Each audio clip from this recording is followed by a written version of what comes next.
Parce que le bon jour pour arrêter de fumer est le jour où vous le faites, je vous souhaite la bienvenue dans cette vidéo. Elle marque le début d'un véritable parcours intérieur conçu pour vous aider à arrêter de fumer de façon simple, lucide et durable. Cette vidéo s'appuie sur la méthode Allen Carr, reconnue dans le monde entier pour sa capacité à libérer les fumeurs sans souffrance physique ni frustration.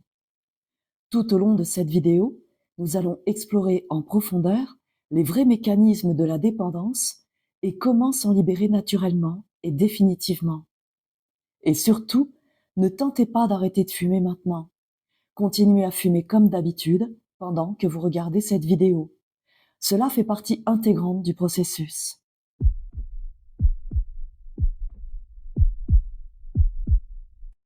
L'objectif ici est de vous aider à vous libérer durablement du tabac, en dissipant les idées reçues et les fausses croyances qui entretiennent la dépendance. Il s'agit de vous guider vers un arrêt facile et sans stress. Pendant que vous suivez cette méthode, fumez autant que vous le souhaitez. Ne tentez surtout pas d'arrêter avant d'y être invité. Le signal pour écraser votre dernière cigarette vous sera donné au moment opportun.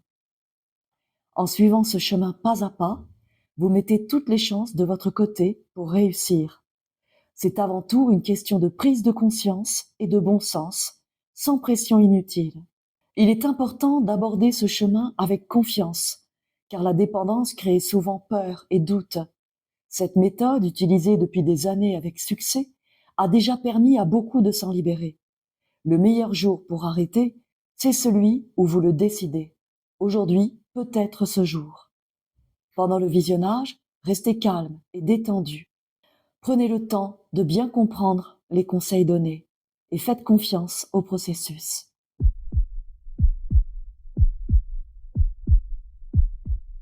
Que vous fumiez 5 cigarettes par jour ou 2 paquets, cela ne change rien à la réalité. Vous êtes fumeur. La seule vraie différence entre un fumeur et un non-fumeur, c'est que le non-fumeur ne fume pas. Il n'en ressent tout simplement pas le besoin. C'est important à comprendre, car on entend souvent dire que fumer juste un peu, ce n'est pas vraiment fumer. Mais cette idée est fausse.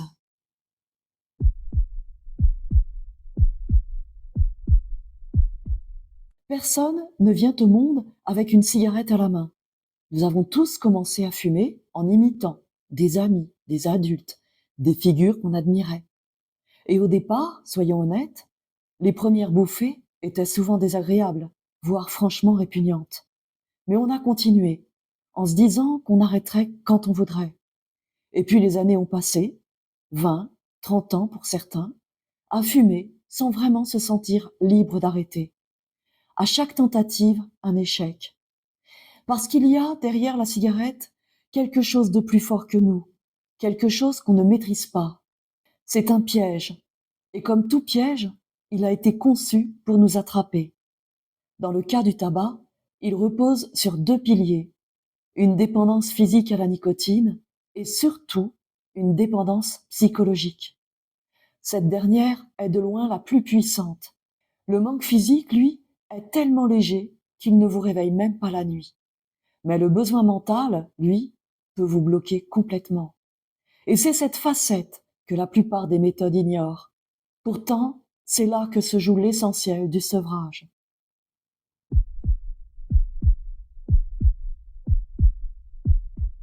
C'est une idée profondément ancrée.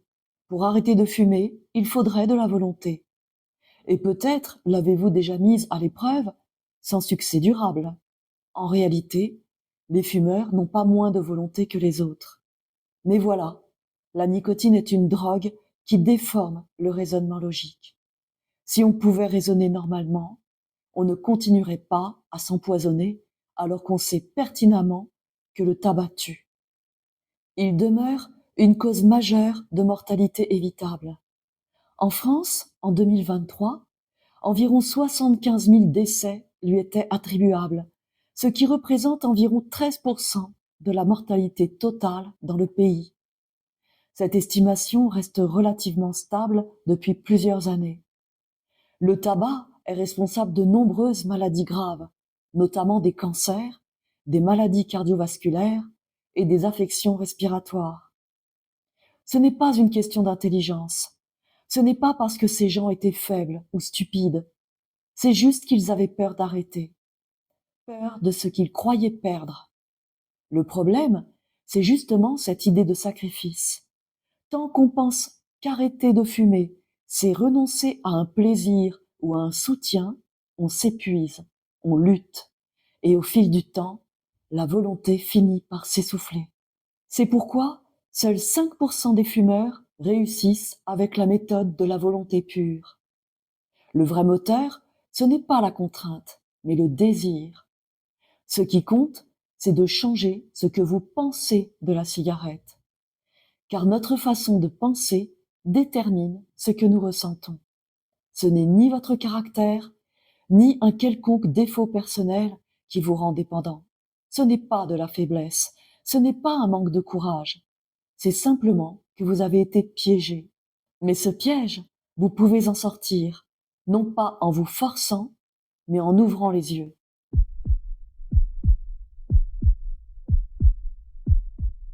Que vous soyez fumeur, vapoteur, ou les deux à la fois, c'est-à-dire si vous consommez de la nicotine, sous quelque forme que ce soit, vous vivez un conflit intérieur permanent. D'un côté, vous aimeriez arrêter, pour votre santé, votre portefeuille, votre liberté. Vous en avez peut-être assez de cette sensation d'être dépendant, de ne pas pouvoir décider par vous-même. Et de l'autre, vous avez l'impression que fumer vous apporte quelque chose, un plaisir, un réconfort, une pause dans votre journée, ou tout simplement un moyen de gérer vos émotions. Ce tiraillement constant a un nom en psychologie, la dissonance cognitive. C'est ce décalage entre ce que vous voulez faire et ce que vous continuez de faire. Vous fumez, mais vous ne le vivez pas sereinement. Et à force, cela mine votre confiance en vous. Tout l'art d'arrêter de fumer de manière apaisée repose sur la résolution de ce conflit intérieur. Rappelez-vous, le tabac agit à deux niveaux, la dépendance physique et la dépendance psychologique, la plus redoutable. Tant qu'on ne s'attaque pas aux deux, on reste prisonnier du piège.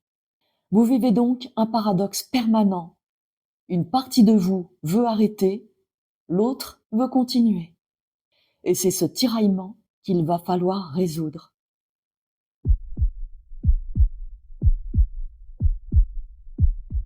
Commençons par bien définir ce qu'on entend par dépendance. C'est ce moment où, même si on aimerait arrêter, on se sent incapable de le faire. Vous avez peut-être tout essayé, la volonté, les substituts, les promesses, et pourtant vous continuez, parce qu'une force irrationnelle vous pousse à fumer. Mais cette force n'est pas aussi puissante qu'on le croit. Prenons un exemple simple. Vous vous couchez à 23 heures, vous vous réveillez à 7 heures. 8 heures se sont écoulées sans que vous n'ayez fumé.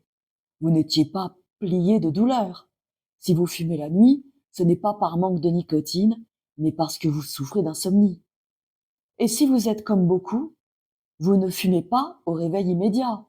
Vous prenez votre douche, préparez votre café, puis seulement après, vous allumez votre première cigarette. Cela veut dire que parfois 10, 12, voire 13 heures peuvent passer sans que vous ne fumiez. Et pourtant, vous ne ressentez pas de douleur physique identifiable.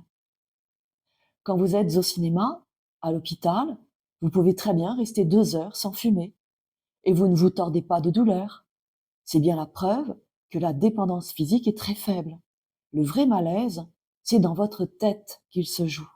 Ce n'est pas une douleur physique, mais une panique psychologique. Une peur d'être à court de cigarettes. Une sensation de manque qui naît dans le mental. Combien de cigarettes me reste-t-il? Vais-je tenir jusqu'à ce soir?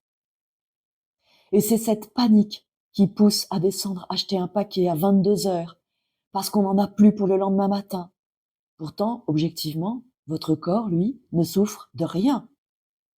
Ce que vous ressentez n'est pas un manque physique, c'est une peur mentale de ne pas pouvoir fumer. Et cette peur est parfaitement irrationnelle.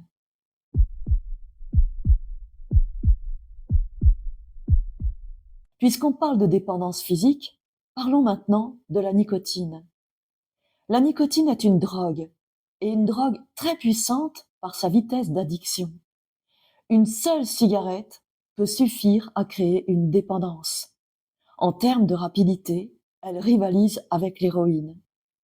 Heureusement, sur le plan physiologique, elle est beaucoup plus facile à éliminer. En 2 heures, la moitié de la nicotine que vous avez absorbée est déjà sortie de votre corps. Elle est évacuée par le foie et les reins et se retrouve dans vos urines. En quelques jours, 3 à 5 en moyenne, il ne reste plus de nicotine active dans votre système. Même après des décennies de tabagisme, l'élimination se fait rapidement. Et malgré ce qu'on pourrait croire, cela ne fait pas mal. Il n'y a pas de douleur physique identifiable liée au manque de nicotine. Rien à voir avec un sevrage violent. Le corps, lui, s'adapte très bien. Ce qui rend l'arrêt difficile, ce n'est pas le manque physique. C'est la conviction qu'on perd quelque chose. Cette idée fausse qu'en arrêtant, on se prive. Et cette frustration mentale grandit au fil des jours si l'on ne change pas de regard sur la cigarette. Certaines personnes finissent même par somatiser cette détresse psychologique. Elles se sentent fatiguées, irritables, anxieuses. Mais tout cela n'est que le reflet de ce qu'elles croient avoir perdu, pas de l'absence réelle de nicotine. On peut imaginer cette dépendance physique comme un petit monstre logé dans l'estomac. Il ne vit que si on lui donne à manger. Arrêtez de le nourrir et en quelques jours, il meurt de lui-même. Ce petit monstre est vite neutralisé. Le vrai problème, c'est le gros monstre dans la tête, celui qui vous fait croire que vous avez besoin de fumer. La nicotine est éliminée très rapidement de votre corps. L'inconfort que vous ressentez n'est pas physique, mais psychologique. Et bonne nouvelle, ce malaise, vous pouvez le désamorcer.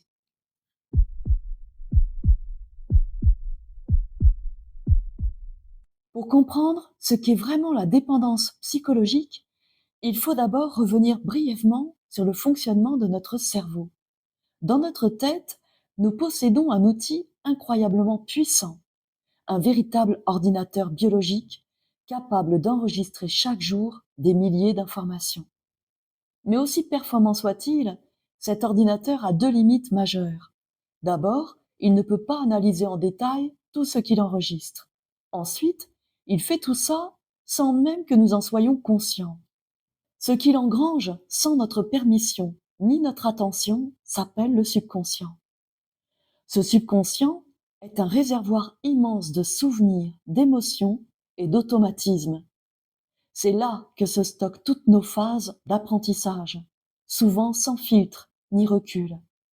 Et même si nous avons l'illusion d'être des individus libres et autonomes, une grande partie de nos pensées et de nos comportements est influencée par ce que nous avons enregistré sans y prêter attention. Prenons un exemple simple. Nous avons tous l'impression d'avoir notre propre style, mais dans les faits, nous nous habillons plus ou moins comme notre époque et notre environnement nous l'imposent. Même nos différences suivent souvent des codes collectifs. Cela n'empêche pas la créativité, bien sûr, mais il faut reconnaître que nous sommes très influencés par ce que nous avons absorbé au fil du temps. Le subconscient, on pourrait l'appeler notre partenaire endormi. Il agit un peu comme un chat qui, une fois qu'il a découvert que le radiateur est chaud, n'a plus besoin d'y réfléchir pour y retourner. Il a appris, il sait, il agit. Nous fonctionnons pareil. Nous vivons la majorité du temps en mode automatique. Respirer, marcher, conduire, faire du vélo, ce sont des actions que nous avons apprises, que nous savons faire et que nous réalisons sans y penser. Et c'est là que le lien avec la cigarette devient évident. Depuis votre naissance, vous avez été exposé à des milliers de messages dans votre entourage, les médias, la société, qui ont façonné une idée. Fumer est un comportement courant, banal, voire utile. Le problème, c'est que toutes ces informations sont venus s'accumuler dans votre cerveau sans que vous ayez le temps de les analyser une par une. Et aujourd'hui, votre esprit vous les restitue comme des vérités. Parce qu'elles sont là depuis longtemps, elles semblent logiques, crédibles, et surtout elles vous appartiennent. Vous pensez donc que c'est vous qui avez choisi de croire cela. Mais en réalité, ce sont des réflexes conditionnés, ancrés profondément dans votre subconscient. Et c'est ce mécanisme, cette programmation mentale invisible, qui constitue le véritable cœur de la dépendance psychologique.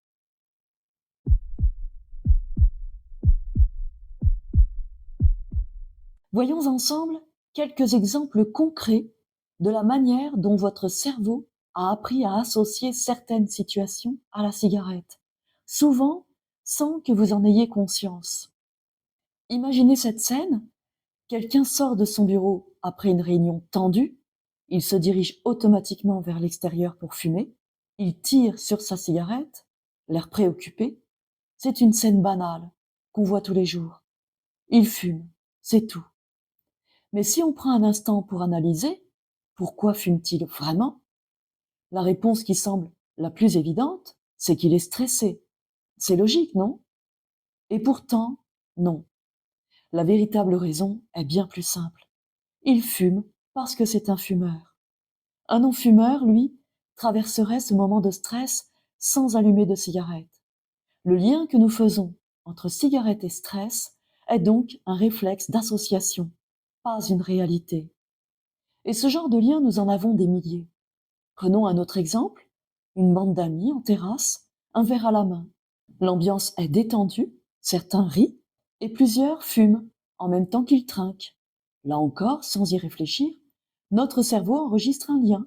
Plaisir plus cigarette égale duo naturel. Et si je vous demande pourquoi ils fument, vous aurez peut-être envie de répondre que la cigarette prolonge le plaisir, ou symbolise un moment d'intimité. Mais là encore, la seule explication valable est qu'ils fument parce qu'ils sont fumeurs. Les non-fumeurs n'ont pas besoin de fumer quand ils partagent un bon moment entre amis. C'est un automatisme, rien de plus. Ce type d'association, cigarette et stress, cigarette et détente, cigarette et plaisir, s'est formé au fil du temps, sans analyse, sans recul. Et aujourd'hui, ces connexions sont si profondément ancrées qu'elles nous donnent l'illusion que fumer va de soi dans certaines circonstances. C'est ce conditionnement, puissant et subtil, qui nous fait croire que la cigarette a un rôle, une fonction, une utilité. Mais ce n'est qu'un enchaînement de réflexes, et une fois qu'on le comprend, il devient bien plus facile de les défaire.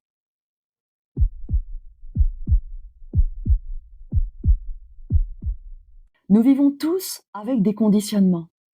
Ce n'est pas un problème en soi. Il est normal d'avoir été influencé par ce que nos parents nous ont appris à aimer ou à manger. Tant que ces habitudes ne mettent pas notre santé en danger, elles font partie de la vie. On ne va pas s'inquiéter d'aimer le thé plutôt que le café. Mais avec la cigarette, ce n'est pas seulement un conditionnement banal, c'est un véritable lavage de cerveau, massif, structuré, répété, un effort collectif, diffus mais puissant, pour nous faire croire que fumer est non seulement normal, mais utile, plaisant, voire valorisant.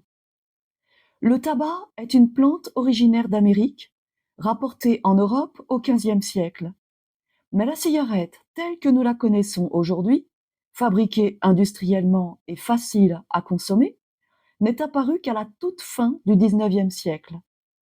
C'est l'invention de machines capables de produire des cigarettes en grande quantité qui a permis sa diffusion massive. Cette évolution a transformé le tabac d'un produit artisanal en un phénomène mondial, rendant la nicotine accessible partout, à tout moment, et renforçant ainsi fortement la dépendance. Quelques chiffres pour bien illustrer l'ampleur. En 1890, on fumait environ 4 à 5 millions de cigarettes en France. Un siècle plus tard, en 1990, ce chiffre est passé à 100 milliards. Pas parce que la population a été multipliée par 20, mais parce que l'épidémie de tabac s'est propagée comme jamais. Depuis, la consommation a fortement diminué. En 2025, on estime qu'environ 60 à 70 milliards de cigarettes sont fumées chaque année en France. Cette baisse importante est due aux campagnes de santé publique, aux augmentations successives du prix du tabac et à une prise de conscience croissante des dangers liés au tabac. Mais malgré cette diminution, les conséquences restent terribles. D'après Santé publique France et l'Institut national du cancer, le tabac reste la première cause de mortalité évitable. En 2023, il a été responsable d'environ 75 000 décès, soit près de 200 morts chaque jour, dont 45 000 par cancer et 17 000 par maladie cardiovasculaire. Le tabac tue un fumeur sur deux.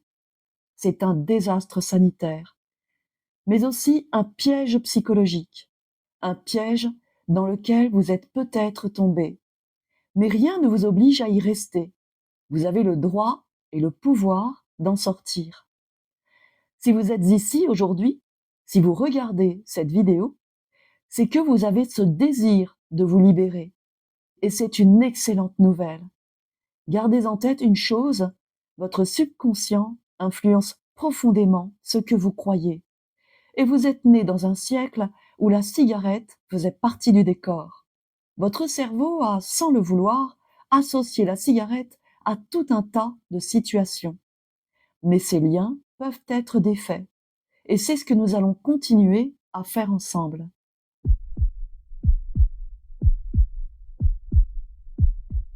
Votre parcours avec le tabac commence à un moment bien précis, le jour de votre toute première cigarette. Ce jour-là, sans le savoir, vous avez fait bien plus qu'un simple geste anodin. Vous avez reçu un véritable shoot de nicotine. On ne vous l'a pas dit comme ça, mais c'est ce qui s'est passé. Contrairement aux autres drogues contre lesquelles on vous avait mis en garde, la cigarette, elle, était en vente libre. Alors, naturellement, beaucoup ont suivi ce chemin sans imaginer le piège. Et voilà ce qui s'est produit. Vous avez inhalé de la fumée. La nicotine est passée dans vos poumons, puis directement dans le sang. En quelques secondes, elle a atteint le cerveau. 7 secondes plus tard, le foie a commencé à faire son travail, éliminer ce poison. Car oui, la nicotine est bien un poison. Et votre corps, qui cherche toujours l'équilibre, n'en veut pas. Quand il commence à la faire disparaître, vous sentez un malaise diffus. Ce n'est pas une douleur franche, mais un inconfort sourd, comme un vide ou une tension intérieure. On pourrait dire une faim de nicotine. Et comme votre corps cherche à se libérer de cette sensation désagréable, il envoie des signaux vers votre cerveau. Vous ressentez alors une envie de fumer. Vous rallumez une cigarette, pas parce qu'elle est agréable, mais parce qu'elle vient soulager le malaise créé par la précédente. La première vous a paru infecte, vous avez toussé, peut-être eu la tête qui tourne, mais la suivante vous semble moins pire. En réalité, elle n'est pas meilleure. Elle est simplement venue calmer le manque provoqué par la précédente. C'est ainsi que le piège se referme, sans que vous n'en ayez conscience. Et voilà le grand mensonge. Vous ne vous sentez pas bien quand vous ne fumez pas. Alors dès que vous en grillez une, ce soulagement furtif vous donne l'illusion qu'elle vous fait du bien. Mais en réalité, elle soulage uniquement le manque qu'elle a elle-même créé.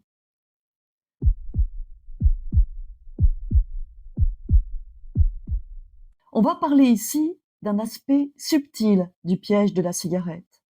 Quand on est fumeur, le cerveau entretient une confusion permanente entre deux sensations, la faim de nourriture et le besoin de nicotine. Ces deux manques provoquent des sensations assez proches, un vide, un malaise diffus, une sorte de tension intérieure. La vraie faim, vous la connaissez, tiraillement dans l'estomac, baisse d'énergie, parfois même un peu d'anxiété. Et quand on mange, on met fin à cette sensation désagréable. C'est pourquoi manger est perçu comme un plaisir. Mais voilà, avec la nicotine, c'est un piège. Contrairement à la vraie faim, le manque ne disparaît pas durablement quand vous fumez. Il revient sans cesse. En réalité, plus vous fumez, plus votre corps s'habitue à cette drogue. Il devient moins réceptif à ses effets. C'est comme s'il développait une forme de tolérance. Résultat, il vous faut augmenter la dose pour obtenir le même soulagement. Le jour de votre première cigarette, une seule bouffée suffisait peut-être à vous étourdir. Mais petit à petit, vous êtes passé à 5, puis 10, puis 20 cigarettes par jour, parfois plus, simplement pour ne plus ressentir le manque, et non plus pour le plaisir. C'est ainsi que l'illusion s'installe. Vous ne fumez plus pour le plaisir, mais simplement pour éviter le manque. Et ce manque revient régulièrement, parce que le corps élimine la nicotine très vite. Toutes les 2 heures, environ la moitié de la dose est évacuée. Résultat, en moyenne, les fumeurs allument une cigarette toutes les 40 minutes. Ce n'est pas un hasard, les fabricants le savent très bien. C'est précisément pour ça qu'il y a 20 cigarettes dans un paquet. Et c'est là que le piège devient vicieux. On ne fume pas pour se faire plaisir, mais pour se soulager d'un malaise. Un malaise qu'on n'identifie même pas clairement. On fume simplement pour soulager une sensation désagréable provoquée par le manque de nicotine. Si on vous demande de décrire le plaisir de fumer, vous aurez du mal. Ce que vous allez décrire, ce sont des moments. Je fume après un repas ou un café, par exemple, mais pas le plaisir en lui-même. Et c'est normal, il n'y en a pas. Le seul plaisir, c'est d'avoir mis fin à un petit malaise. Et si on devait faire une comparaison, c'est comme porter toute la journée un sac à dos rempli de pierres. Au début, ce poids semble supportable, presque habituel. Mais au fil du temps, il vous fatigue, vous ralentit et vous empêche d'avancer librement. Quand enfin vous posez ce sac, vous vous sentez immédiatement mieux. Mais ce n'est pas une bonne raison pour continuer à le porter tous les jours, juste pour pouvoir le poser le soir. Ce poids, c'est la dépendance à la nicotine, ce besoin constant qui limite votre liberté et votre bien-être. Mais vous pouvez choisir de déposer ce sac à dos. C'est ça, arrêter de fumer. Se libérer d'un poids inutile pour avancer plus léger et mieux. Le fumeur, lui, passe sa journée à essayer d'apaiser ce manque invisible. Et le pire, c'est qu'il n'en a pas conscience. Car le manque de nicotine est imperceptible. Ce n'est pas une douleur franche, pas un signal clair, juste une envie diffuse, un petit vide, une tension. Et à chaque cigarette, cette sensation se calme, temporairement. Le cerveau finit donc par associer la cigarette à un soulagement, et même à un soutien émotionnel. Et plus vous vous habituez à ce mécanisme, plus vous avez l'impression que la cigarette joue un rôle dans tous les moments de la journée. Mais tout cela, ce sont des illusions, des croyances profondément ancrées, mais fausses.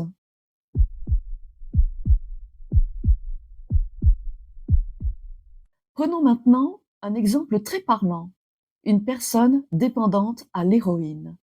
Quand elle n'a pas sa dose, son corps lui envoie des signaux violents.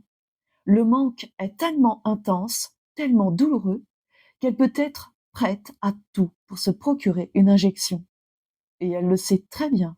Elle consomme une drogue et elle en paie le prix, physiquement. Mais chez un fumeur, rien de tout ça.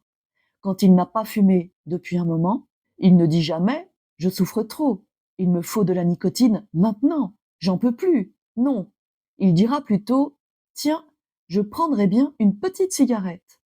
Et ça change tout. Pourquoi cette différence de vocabulaire, d'attitude, de perception? Parce que le manque de nicotine est quasi imperceptible. Il est là, bien réel, mais il agit en silence. Il ne provoque pas de douleur insupportable, juste une petite tension intérieure, un vide, un léger malaise. Et pourtant, c'est bien ce manque qui pousse à fumer.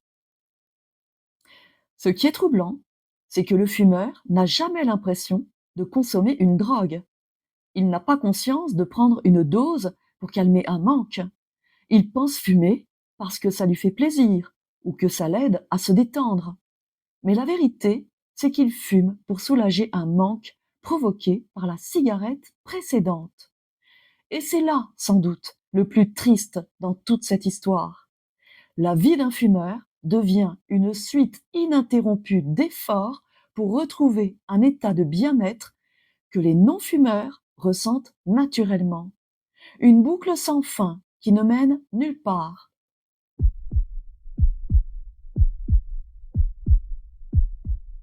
Avant d'avoir fumé votre toute première cigarette, vous étiez naturellement à 100% de votre bien-être. Ce bien-être de base, inné, peut être comparé à celui d'un nourrisson. Lorsqu'il a faim, il pleure. Vous le nourrissez, il est apaisé, vous sourit, et tout revient à la normale. C'est cela l'équilibre naturel. Certes, la vie comporte son lot de difficultés, mais avant de devenir fumeur, vous n'éprouviez jamais le besoin de fumer. Puis un jour, comme beaucoup d'autres, vous avez franchi le pas. Peu importe la raison, curiosité, pression sociale ou autre, vous avez allumé votre première cigarette. Ce moment est crucial, car il marque le point de départ d'un engrenage.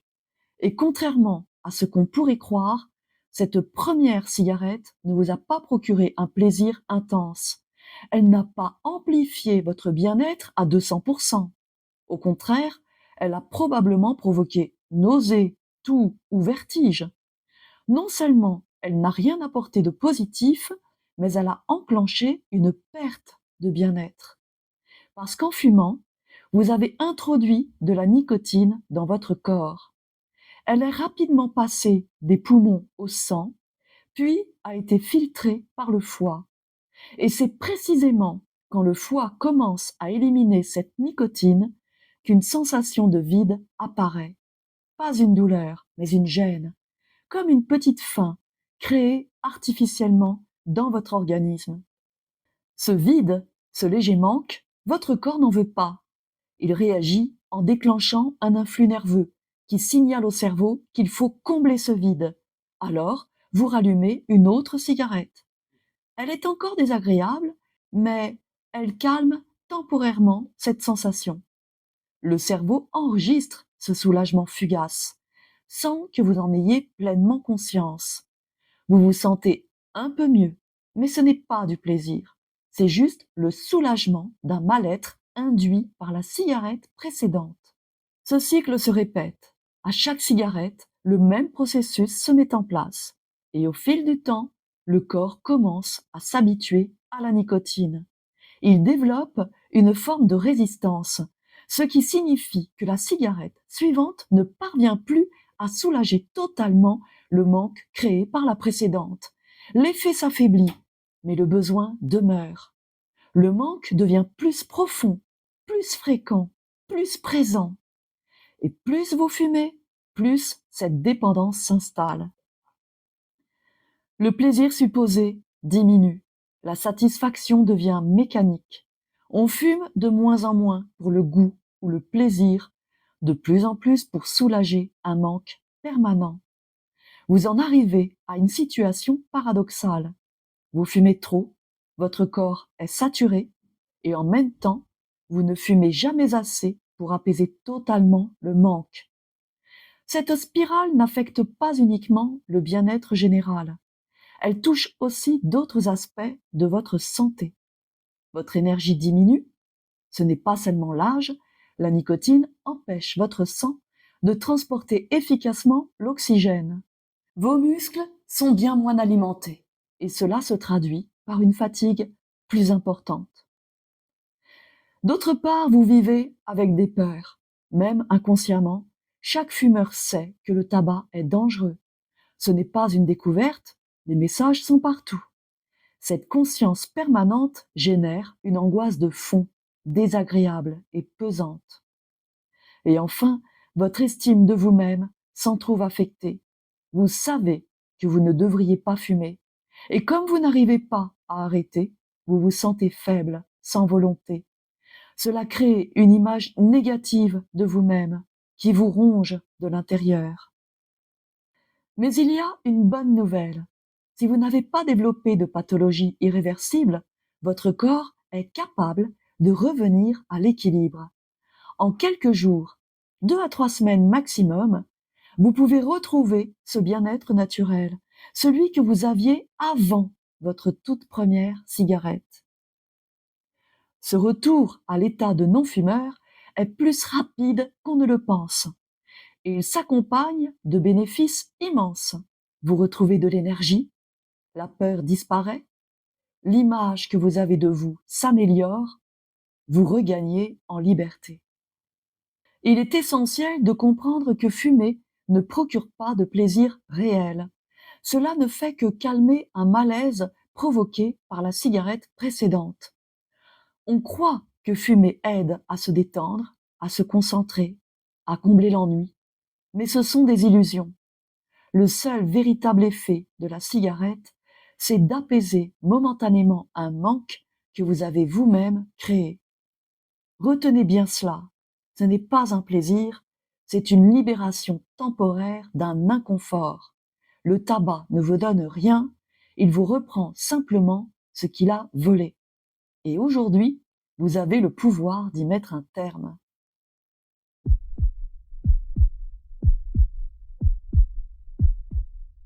Vous avez compris que chaque cigarette ne fait que soulager une sensation de vide et d'inconfort créée par le manque de nicotine. C'est ce soulagement temporaire que votre cerveau associe peu à peu à différents moments de votre journée. Résultat, vous avez l'impression que la cigarette vous procure du bien-être dans toutes sortes de situations, qu'elle vous apaise, vous récompense, vous accompagne dans l'effort ou vous aide à vous détendre. Mais soyons objectifs. Comment une drogue qui n'a aucun effet psychotrope réel pourrait-elle agir comme un stimulant et un relaxant, aider à se concentrer et à décrocher, soulager le stress et l'ennui? Ces états sont opposés.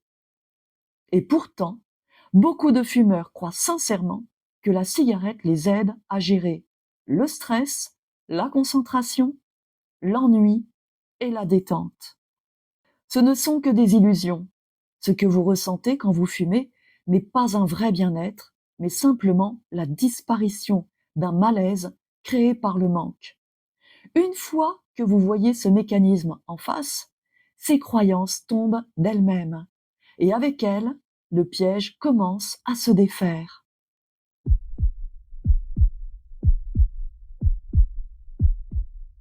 L'une des idées reçues les plus tenaces chez les fumeurs est celle selon laquelle la cigarette aiderait à gérer le stress.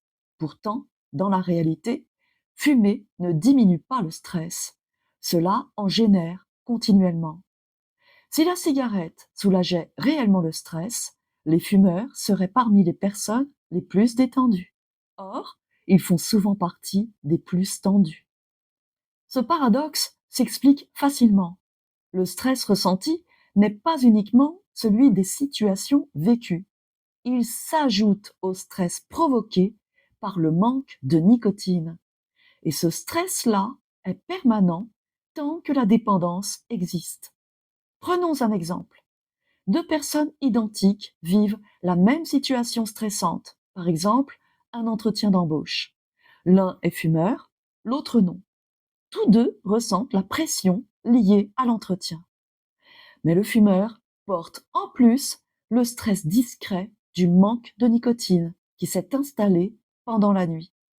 Son cerveau ne distingue pas les sources du stress. Tout est ressenti comme un bloc. Lorsqu'il allume sa première cigarette de la journée, la nicotine soulage provisoirement le manque, mais pas le stress de l'entretien. Le soulagement est interprété à tort comme un effet calmant de la cigarette, alors qu'il ne fait que masquer un manque qu'elle a elle-même créé. Cette confusion se produit tout au long de la journée. Plus la journée est difficile, plus le fumeur multiplie les cigarettes. Et à chaque fois, il éprouve un léger apaisement. Mais encore une fois, il ne s'agit que du soulagement de l'envie physique provoquée par le manque de nicotine. pas des véritables causes de stress. Le cerveau, incapable de distinguer clairement l'origine du mal-être, entretient l'illusion que la cigarette détend. En réalité, elle entretient une tension permanente, celle du cycle du manque. C'est pour cette raison que les fumeurs sont souvent plus nerveux, plus anxieux, plus agités. Une fois libéré de cette dépendance, le corps retrouve un état plus stable. Le stress ne disparaît pas, bien sûr, il fait partie de la vie, mais il devient plus simple à gérer. L'état général est plus calme, plus posé. Les difficultés de la vie, autrefois perçues comme insurmontables, deviennent alors des défis accessibles, parfois même stimulants. La nicotine ne soulage que du stress qu'elle provoque, et c'est précisément ce mécanisme qui piège.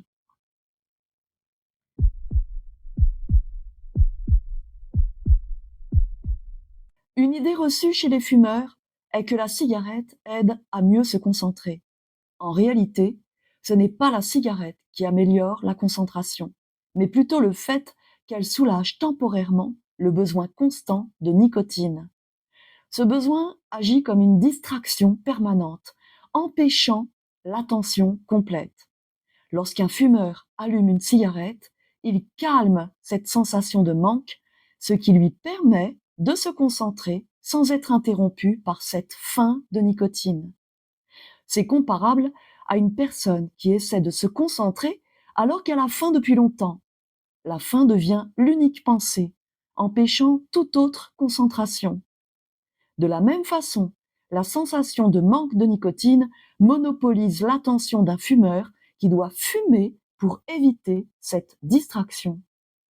Par ailleurs, la nicotine elle-même nuit à la concentration, car elle diminue la capacité de l'hémoglobine à transporter l'oxygène et les nutriments essentiels au bon fonctionnement du cerveau.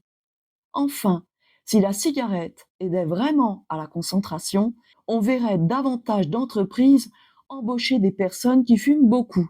Or, ce n'est pas le cas.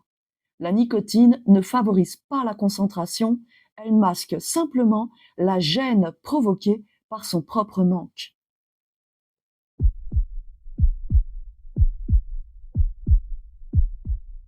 Une autre illusion entretenue par le fumeur est de croire que la cigarette soulage de l'ennui. L'ennui, c'est simplement un moment où l'attention n'est plus focalisée sur une tâche.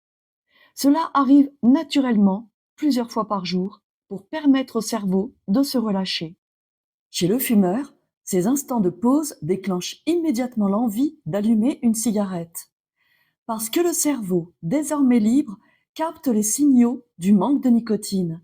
Et sans même y réfléchir, la cigarette devient une réponse automatique. Fumer donne alors l'illusion de faire quelque chose. Mais en réalité, ce n'est pas l'ennui qui est soulagé, c'est le manque de nicotine qui est temporairement apaisé.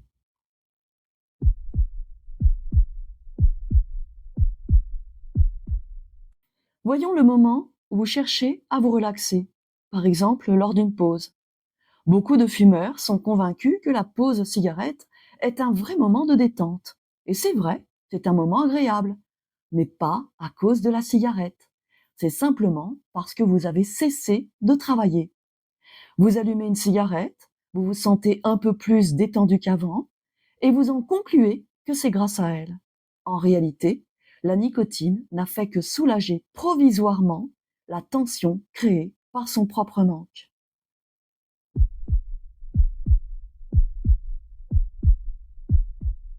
Arrêter de fumer provoque un véritable bien-être, tant sur le plan physique que psychologique et financier. Sur le plan physique, la respiration redevient normale, car les poumons cessent d'être agressés par la fumée brûlante. Même au repos, un fumeur respire de façon altérée, ce qui change dès l'arrêt. Rapidement, les poumons se remplissent d'air, le sang reçoit davantage d'oxygène, ce qui entraîne un regain d'énergie et une meilleure forme générale.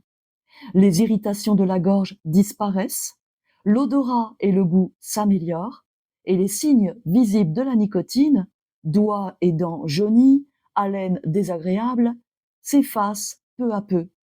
La peau retrouve aussi une meilleure santé, avec un teint plus lumineux. Sur le plan psychologique, l'arrêt libère des peurs liées à la cigarette et permet de profiter pleinement de la liberté d'en avoir définitivement terminé avec cette dépendance. Enfin, d'un point de vue financier, ne plus acheter de cigarettes signifie une économie substantielle. Fumer est une véritable maladie. Arrêter, c'est entamer un processus de guérison. La décision d'arrêter est donc une source de réjouissance durable.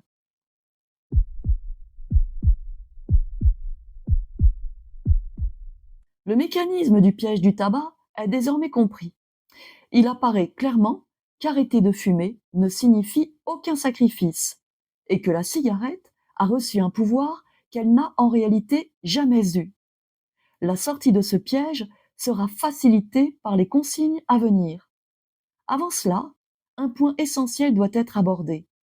Il peut sembler tentant de penser qu'il est possible, en arrêtant aujourd'hui, de fumer de temps en temps, de passer d'un statut de fumeur à celui de non-fumeur, puis à celui de fumeur occasionnel, avec juste une cigarette de temps à autre.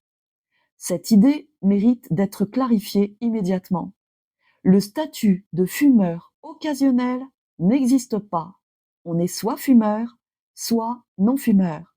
Entre les deux, il n'y a rien.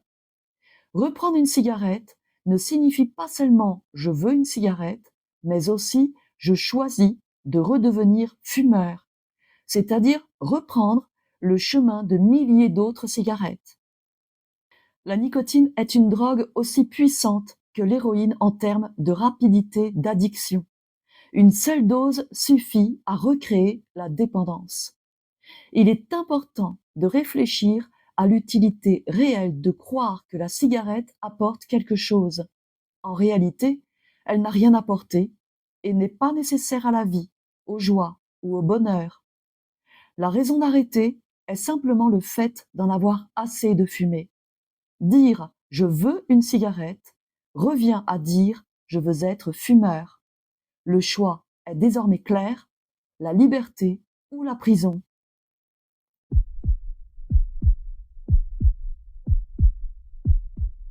Dans quelques minutes, il sera temps de fumer une toute dernière cigarette, celle qui symbolisera la fin d'une vie de dépendance et le début d'une vie libre. À partir du moment où elle sera éteinte, vous serez déjà devenu non-fumeur. Pas besoin d'attendre que la nicotine disparaisse entièrement de votre corps. On est non-fumeur à l'instant même où l'on cesse de fumer. Avant ce passage concret à l'action, il est naturel que certaines hésitations subsistent. Il se peut que des doutes ou des craintes vous traversent l'esprit. Comment gérer certains moments du quotidien sans cigarette? Ces pensées sont normales après des années de tabagisme. Rassurez-vous, tout cela s'apaise très rapidement.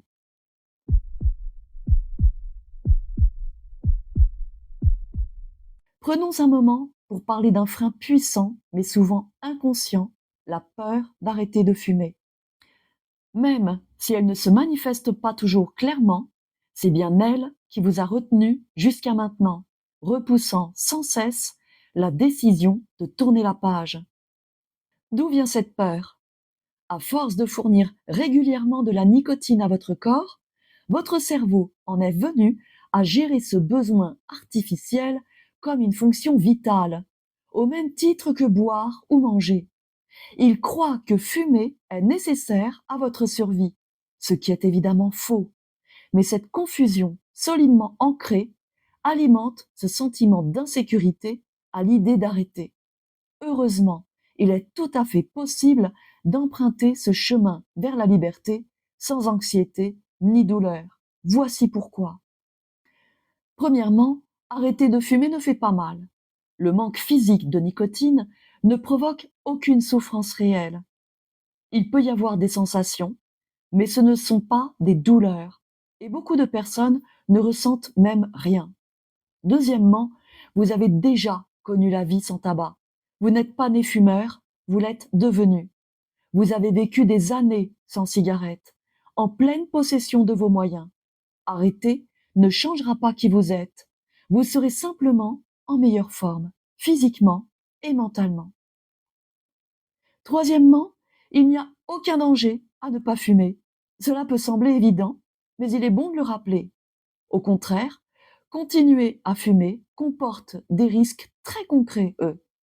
Et enfin, quatrièmement, le vrai danger serait de continuer. Ce qui vous guette, si vous n'agissez pas, c'est ce cycle répétitif. Il faut que j'arrête, un jour. Ce jour peut être aujourd'hui. Prenez maintenant le temps de fumer cette toute dernière cigarette, en pleine conscience. C'est le moment de lui dire adieu, comme on se libère d'une relation toxique. On ouvre les yeux, on tourne la page, et on ne revient pas en arrière. Puis revenez écouter les dernières recommandations pour sortir définitivement du piège.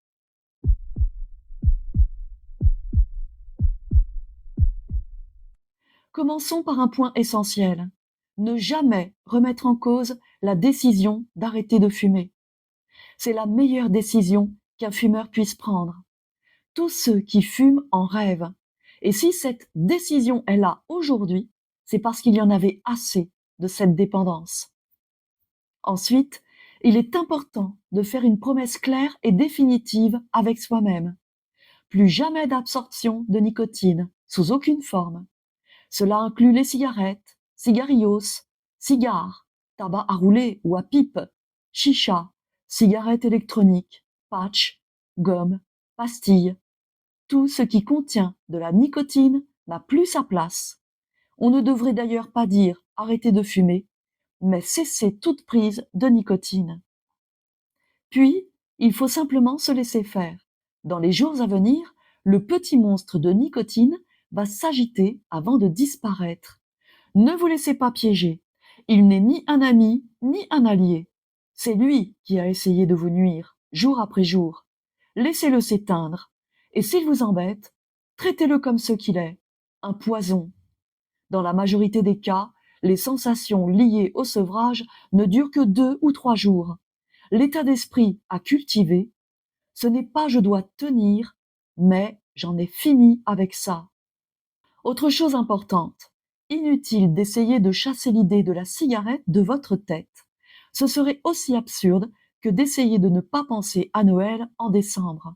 Vous y penserez, surtout au moment clé du quotidien. L'essentiel, ce n'est pas d'y penser, mais de changer la manière d'y penser.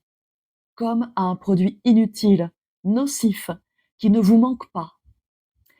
Nul besoin non plus de changer vos habitudes ou d'éviter les fumeurs. Vous pouvez fréquenter les mêmes lieux, les mêmes personnes. Ce qui change, c'est le regard.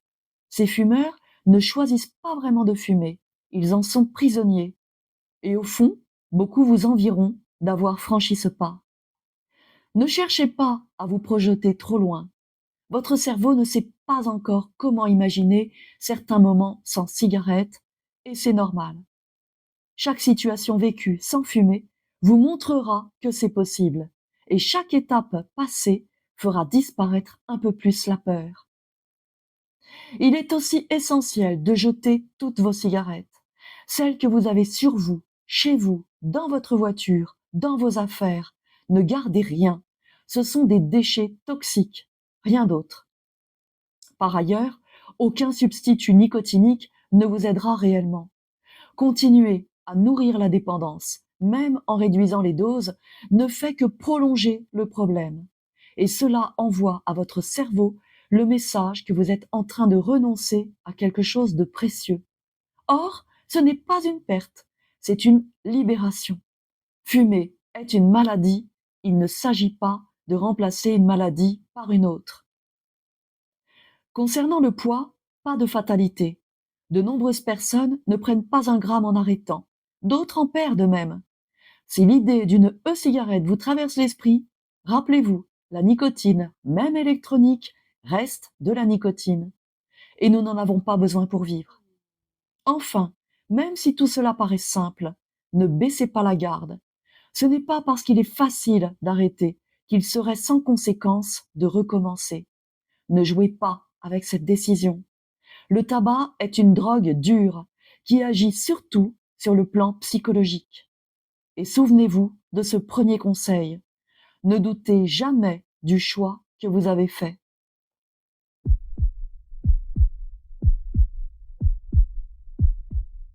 Nous arrivons au terme de cette vidéo qui, je l'espère, marque le début de votre nouvelle vie sans tabac. Le tabac reste sans aucun doute l'une des drogues les plus absurdes et les plus meurtrières. N'y retouchez pas. Rechuter, ce serait retomber dans un piège, pour longtemps. Je vous souhaite une belle et longue vie, définitivement libérée du tabac.